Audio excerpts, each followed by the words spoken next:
of superhero comics is massive, and creating a memorable edition is no small feat, but it's safe to say Invincible has earned its spot among the greats. Here to celebrate the 20th anniversary of Invincible, the character, the comic, and its entire universe, please welcome series creator Robert Kirkman. Hello. Robert, thank you so much for joining us. I want to talk about Invincible all day, but we do have a limited time to do this. Nope, that was the deal. We're talking about Invincible all day. You heard it. Now, will season 2 follow the comic book faithfully, or diverge a little, jump around now that the world knows about Omni-Man? Yeah, I mean, a little bit of both. I think there's a lot of really cool scenes that fans are wanting to see come to life in the series, and that's definitely going to happen. But, you know, we're going to be expanding some character stories. We're going to be introducing some new characters that haven't appeared in the comic book series, and we're going to be shaking things up in a lot of interesting ways. Can you talk to those characters that haven't been introduced yet? I cannot. You cannot. Well, I tried. I did my best.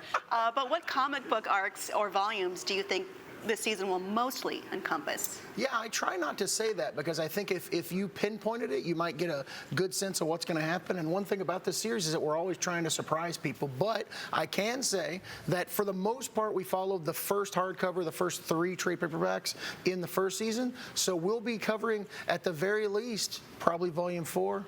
Probably Volume 5. I don't know. We don't know how deep we'll get in the run. We don't know when we'll stop, but we are going to be adapting the book in order. Well, you said you weren't giving away a lot, but that's a big clue that I hope fans heard and heard well. Will we see more fan favorites like Alan the Alien, Alyssa, the producer's favorite, Damien Darkblood? Will the Flaxons pop up again to shortly die?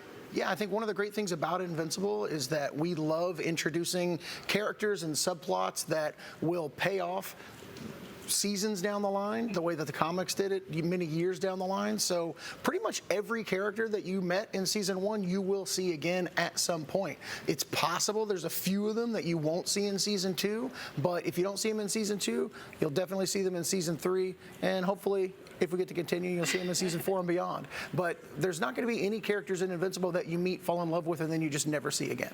That's great. I mean, we'll at least see them explode, right? Yes. I mean, until they die. I have a big question here. Will Alan the Alien ever find Urath? Yeah, that's a big plot point in season 2. So yeah, just stay tuned for that. And are there characters that you're excited for fans to see from the comic come to life on the screen? You did say there's some new ones that haven't been. Yeah, I mean, we have teased that Angstrom Levy, definitely a villain in season 2. Very excited for fans of the show to get to know that guy. We've also got Bulletproof, Shapesmith. There's some new villains, but you know, those characters, I wish I could say the actors that are playing them. They've brought so much to these roles. I think that they're amazing additions to the show, and I can't wait for everybody to see these new characters. I mean, you have a great cast thus far, so I am looking forward to that for sure. It just keeps getting bigger and bigger. I know.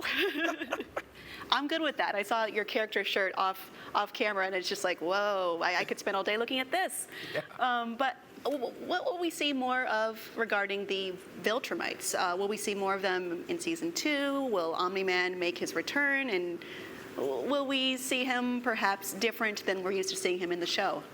Yeah, I think, you know, it's interesting because Omni-Man definitely took a villain turn, you could say, at the end of the first season.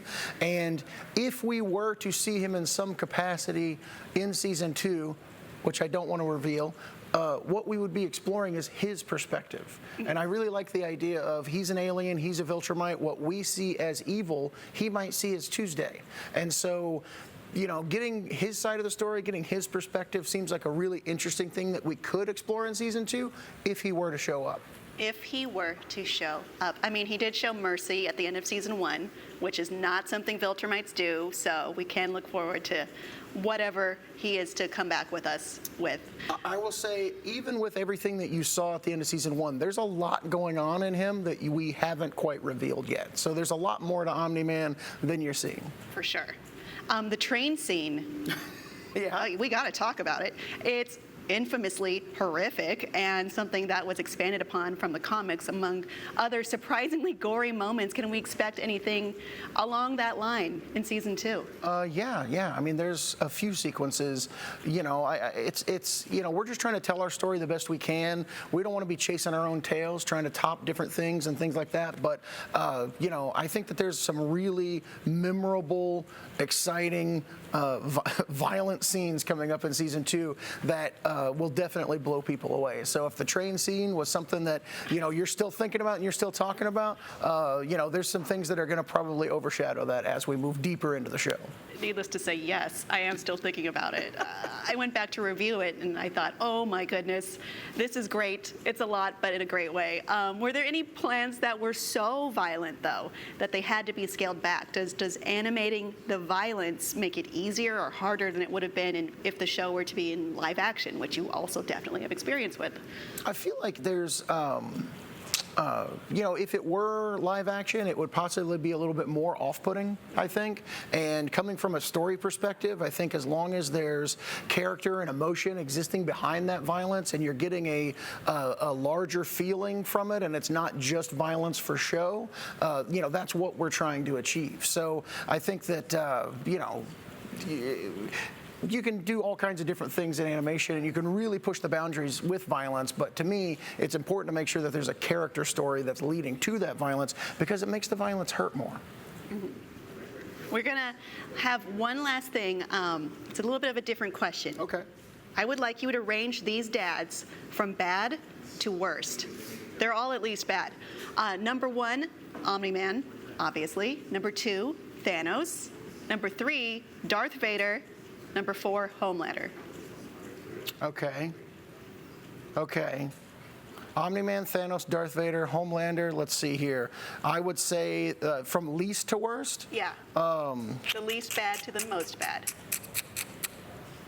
It's rough. Gosh, it is rough. I would say Omni-Man is the least bad in my opinion, but Are you serious? maybe I'm a little. I don't know. Well, Thanos killed way more people. Okay, Darth Vader's the least bad. God, Okay. no. How do you do this? This is insane. Is Homelander the worst? I mean, But he's as far got as the a least dad, he's not the experience worst. being a dad. He might be the worst person, but he's not the worst dad necessarily. I don't know. Oh my gosh. I'm just gonna say they're all equal. I'm breaking the rules. They're all terrible fathers. No one wants them as. Okay, fine. Who's the worst one, though?